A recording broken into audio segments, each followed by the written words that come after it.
It's Monday and time for the Back to Business podcast, featuring Calgary's industry leaders. Welcome today's show host, Kim Hayden.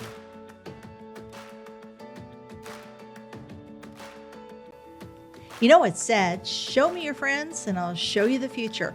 And making friends in business and creating collaborations is the future of success. Our guest today, Daniel Lawrance-Lopez, is an expert at this, and I'm super excited to share with you all he has to say, from his insurance to his mentorship.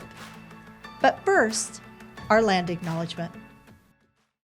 In the spirit of reconciliation, we acknowledge that we live, work, and play on the traditional territories of the Blackfoot Confederacy, Siksika, Ga'aina, Piikani, the Tsuut'ina, the E'ahe Nakota Nations, the Métis Nation Region 3, and all people who make their homes in the Treaty 7 region of southern Alberta.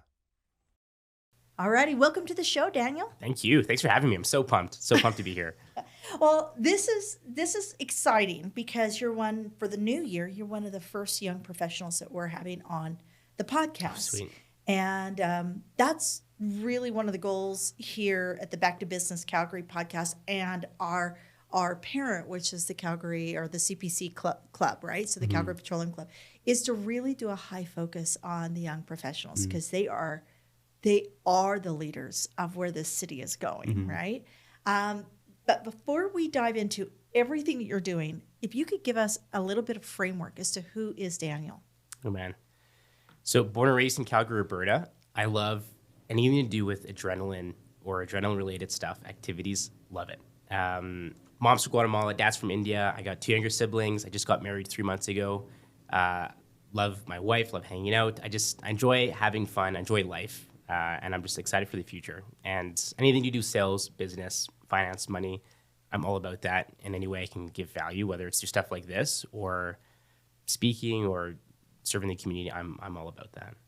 Okay, now I have to say, if you're just listening to this podcast, do jump over to our YouTube channel. We are going to be putting a video up of this interview, and you got to see Daniel because you know what? You remind me a bit of Prince. As soon as you sat down, you get that, don't you?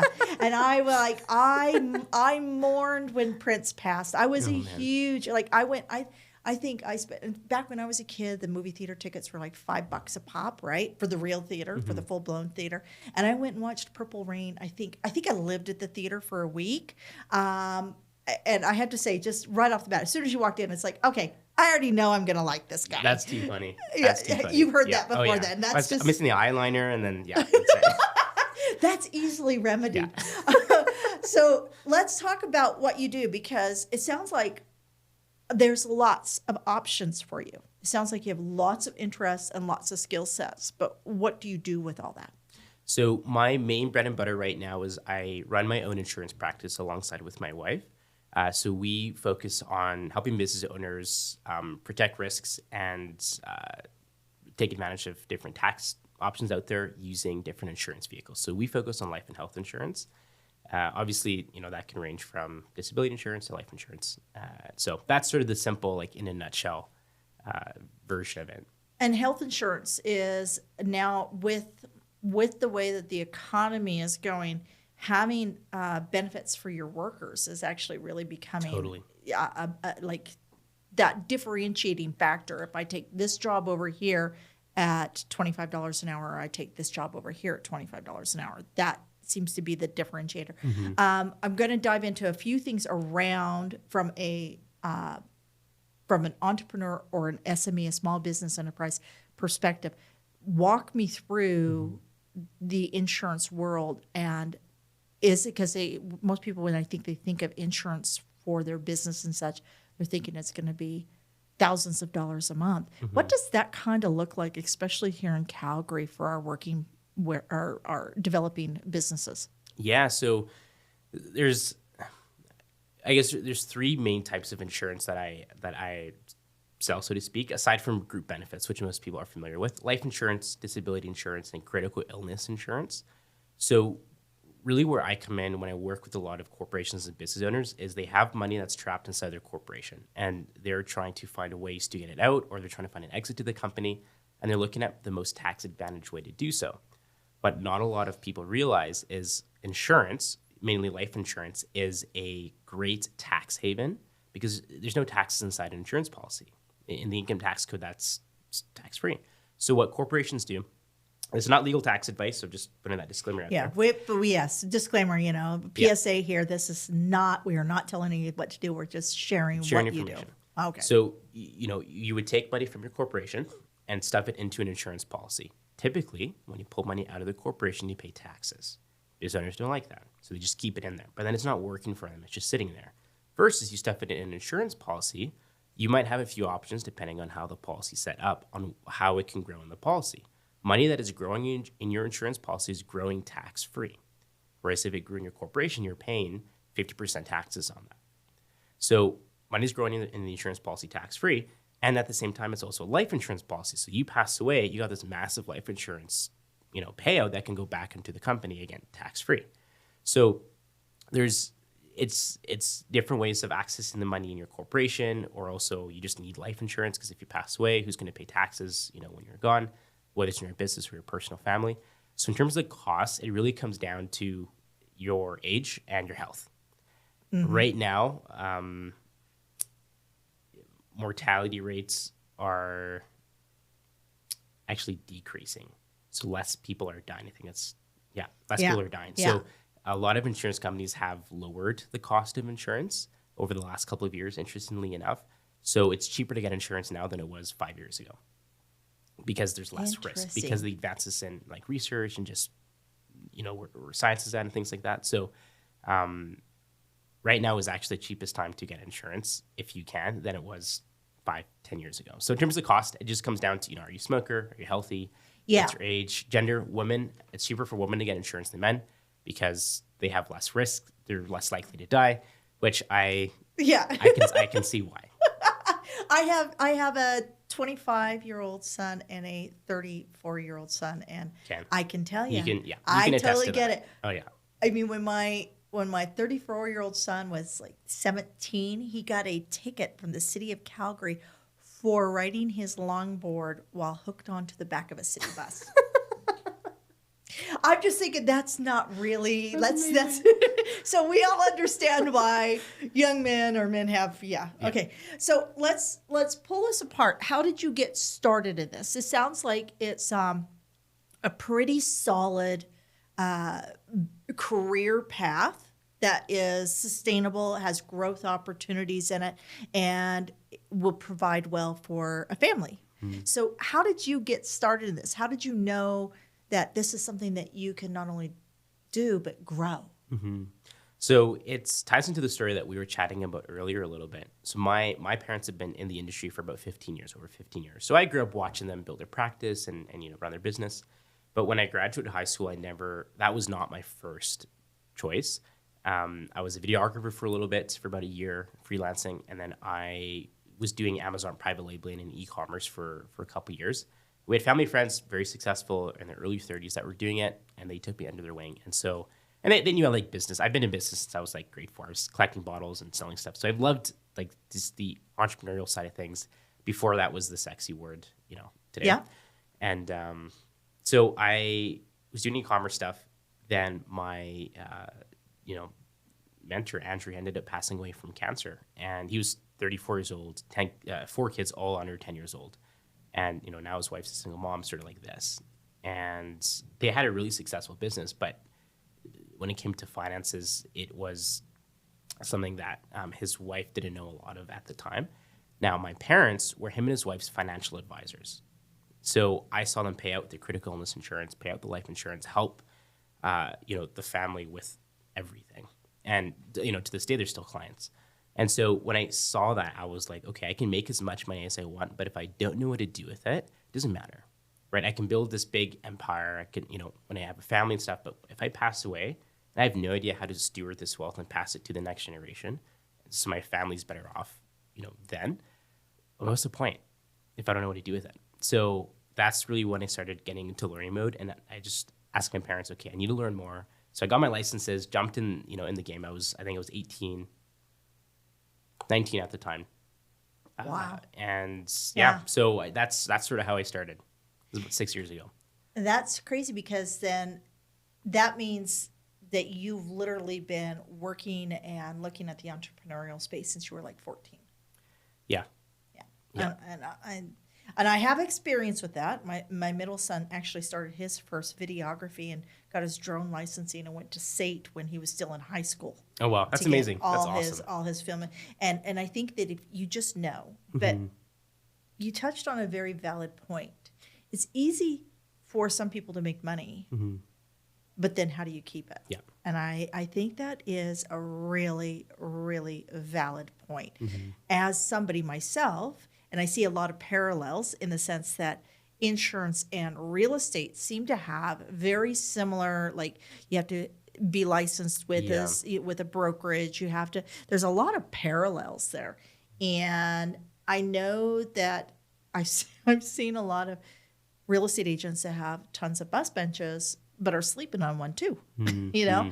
And it's because of that constant churn of, how do you make more money? Will you spend more money? And that's not necessarily the way business is done, right? What are some of the things that you see as being a young professional that you see that are basically, I think, I don't want to use the word failures, but shortcomings of other young professionals looking to build their brand or their business? Let's pull this apart a little because we want to be able to help people, and you can't help somebody if they don't know exactly maybe where some of the challenges lie. Yeah. That's a loaded question. We could be here for 3 hours. Yes. I'm big on branding. That's like one of my favorite conversations and topics. One of the biggest mistakes is people aren't focused on serving their audience, whether that's their clientele or whether that's their audience on social media. I find a lot of young professionals are trying to grab and chase as much money as possible. Money is not a bad thing. Money is a tool, and we all need it as much as we need oxygen if we live in, the world. But I think I've noticed so many young, entrepreneurs are trying to chase, clout and this appearance without having the character to back it up. And what happens a lot of the time, there's no proverb, that says, if you have money very fast, it'll leave you even faster, right? It'll grow wings and fly away.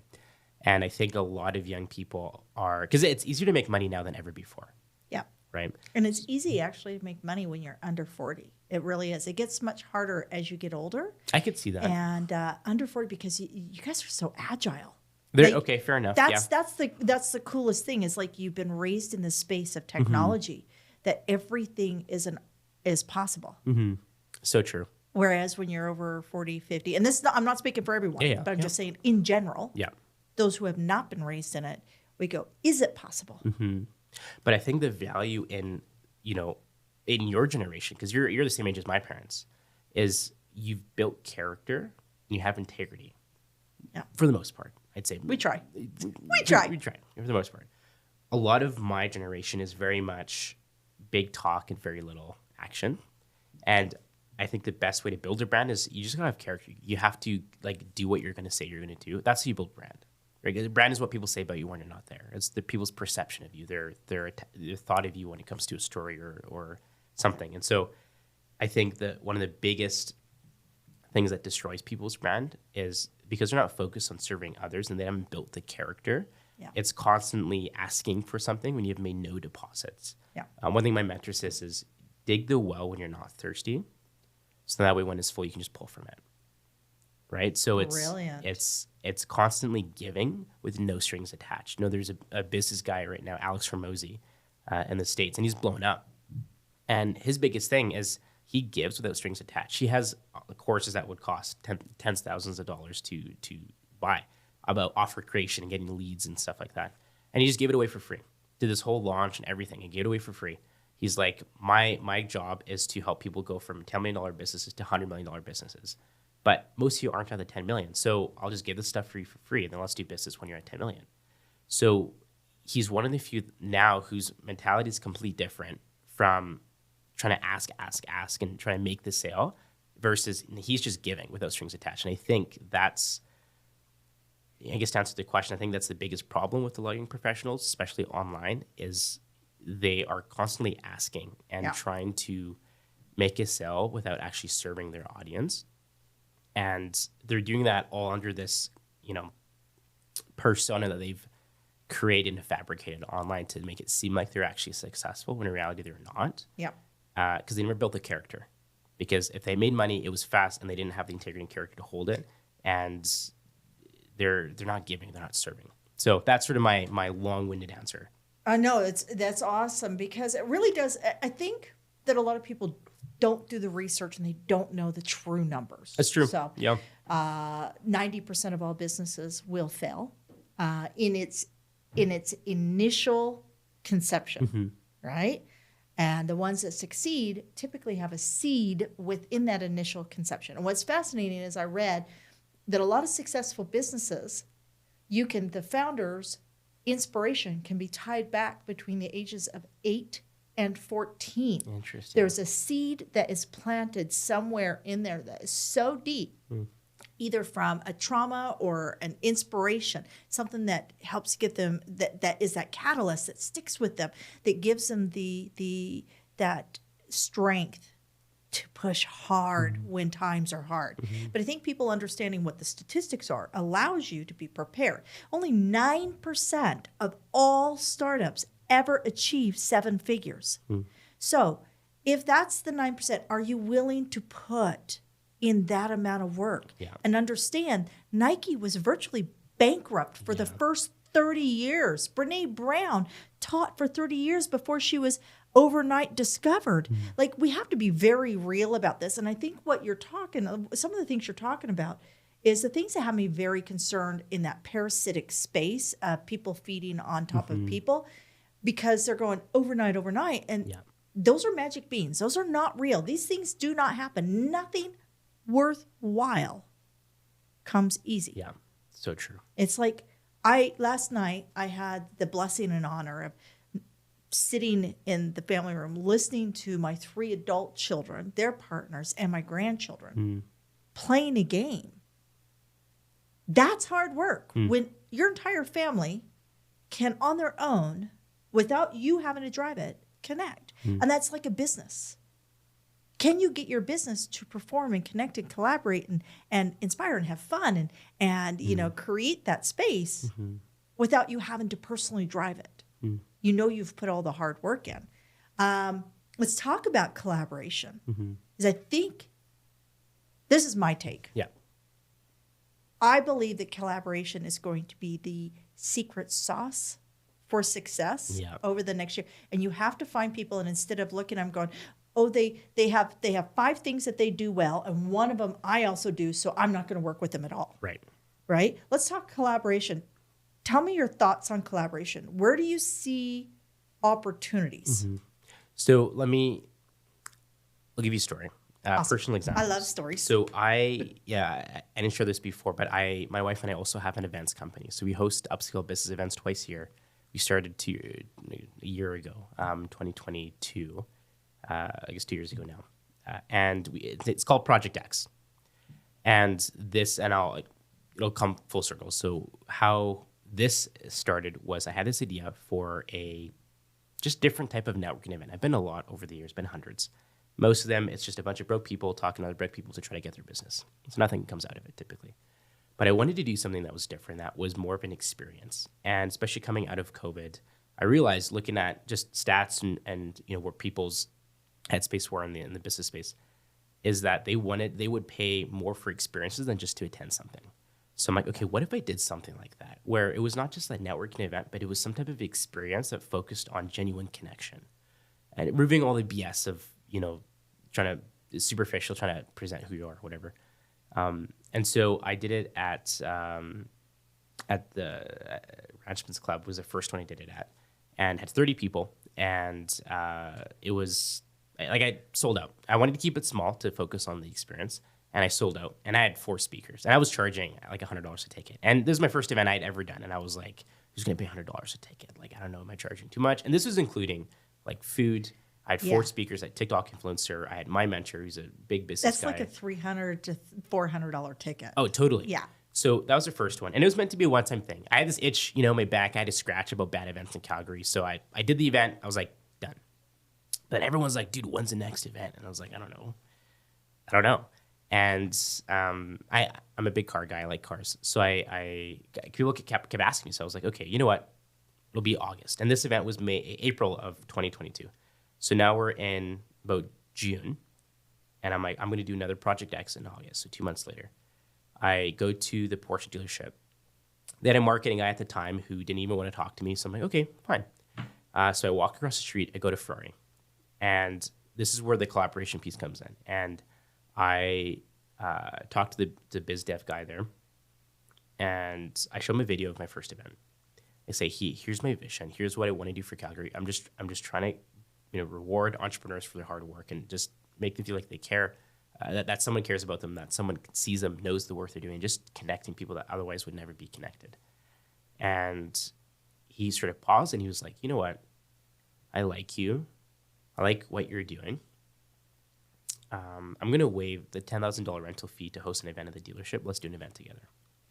I was like, up front, I'm like, awesome, thanks, appreciate it. I'm freaking out in my mind because the thing with Ferrari is they are obviously an iconic brand, but they are extremely meticulous about who they do business with and who gets to use your space. Extremely meticulous. They had an audit at the dealership several months ago where headquarters came in and they looked at the Ferrari logo on each wheel. And if it was not exactly 90 degrees perpendicular to the ground, you would get fined per wheel. Every single wheel on the floor. So they're extremely meticulous about their brand, like very cautious. So the fact that they said yes to a kid who has no right being in the events business, because I had never run an event, I only run an event, like what credibility do I have, so to speak? But they saw the vision, and their issue was they're like, we're trying to attract a younger crowd, young professionals, because we don't want to be this pretentious, old white guy club that buys Ferraris. We want to attract a lot of these younger, successful entrepreneurs to buy the cars. And that's sort of who you're bringing in. So I was like, okay.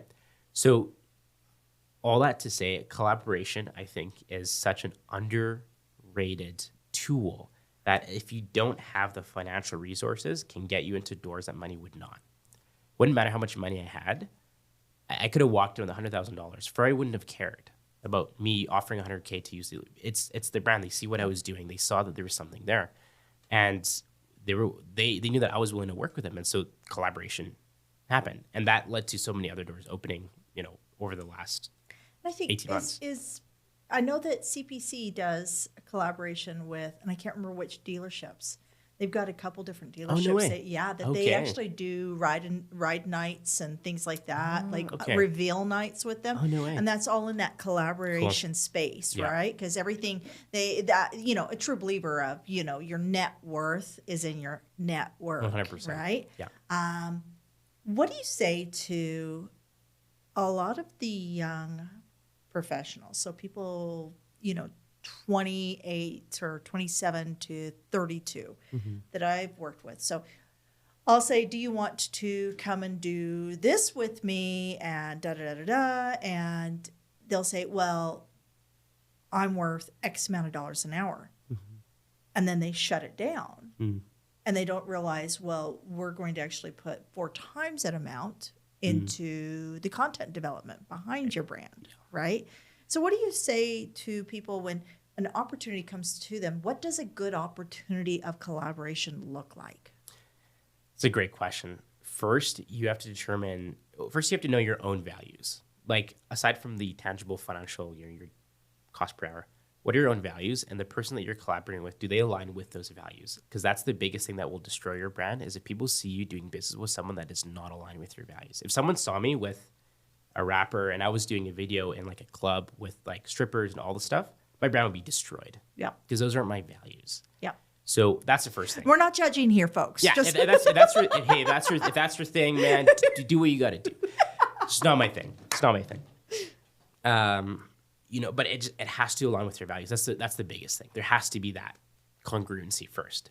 So what does a good opportunity look like? I think it aligns with your values, but also knowing, like, will this help open doors down the road that you couldn't have opened yourself, or that money really couldn't have opened?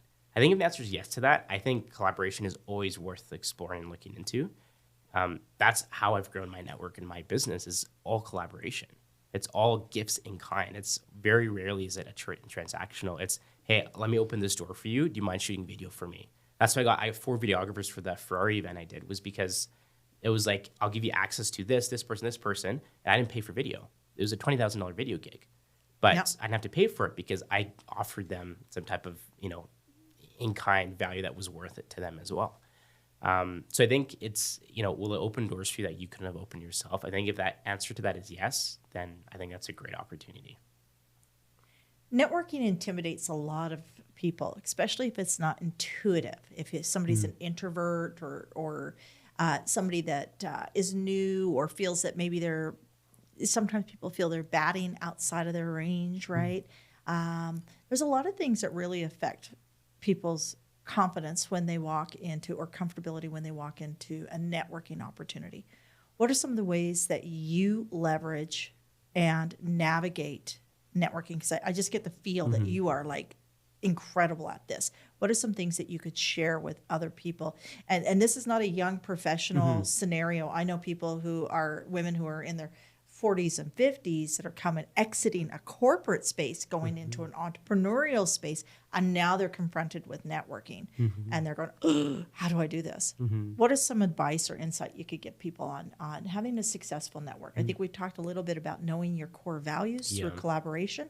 Now we're at the door. Right. How do we leverage that? How do we work with that? It's a great question. You ask really good questions. Here is a hot take. Introverts are the best at networking. Yes, they are. Yes, they are. Because one thing I've found is that, and I think Ed Milet says it, I forget who says it, but when you focus on being the most interested person in the room, you do not need to be the most interesting person in the room. A lot of people think networking is about being the most exciting, the most energetic, the most interesting person in the room. It's a lot of energy. It takes a lot. There's very few people that can do that. What sets you apart and how to have a successful networking experience anywhere you go is focus on being the most interested in other people. Exactly what you're doing here is you're asking all these questions. If you do that, and I tend to find introverts are really good at asking questions because they don't want the attention on them. They try to push on other people. That's perfect. That's how you succeed at those environments, is you have to focus on other people. So that's what I would say. Excellent. And you know what? I'm going to follow up with Daniel here. And in the show notes, I'm going to see if I can get him to give me 3 icebreakers that are really good for introverts. That would be a super cool thing to give people. Yeah. Do you think you can do that for us, Oh, yeah. Daniel? I totally put you on the spot there.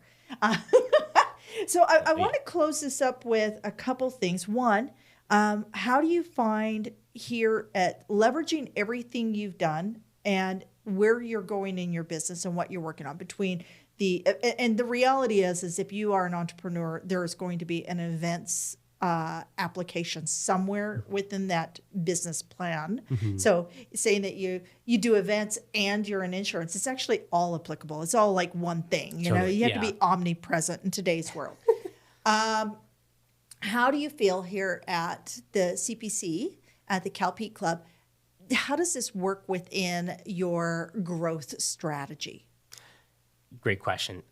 One for me is it helps me appreciate just what Calgary has to offer in general. Like whenever I step foot inside the club, I feel so much more focused, so much more. I'm like, there's the greats of Calgary who have walked through these, rooms and sat in these chairs that I'm sitting in right now. There's just, I don't know, this feeling of greatness is at least how I would describe it when I walk into the club. Of course, networking, meeting other people there. But I think for me, from a brand perspective too, just being a part, like bringing clients here, bringing prospects here as well. It's just that level of professionalism, especially as a younger individual where, in the finance space, people want to trust, tend to trust people that are older. So it helps me, compensate for, even though I have 6 years of experience, compensate that I look younger by having, being part of a more professional setting. It just presents me as more of an authority in my space. So from my brand perspective, it brings a lot of credibility there too. And I want to circle all the way back around to the very beginning of our conversation. And you said you were an adrenaline junkie. Yes. You like anything that is a lot of fun. Tell us what you do when you're blowing off steam, when you're decompressing, when it's that, Daniel downtime, when you're not out working the business, what do you find? What do you do?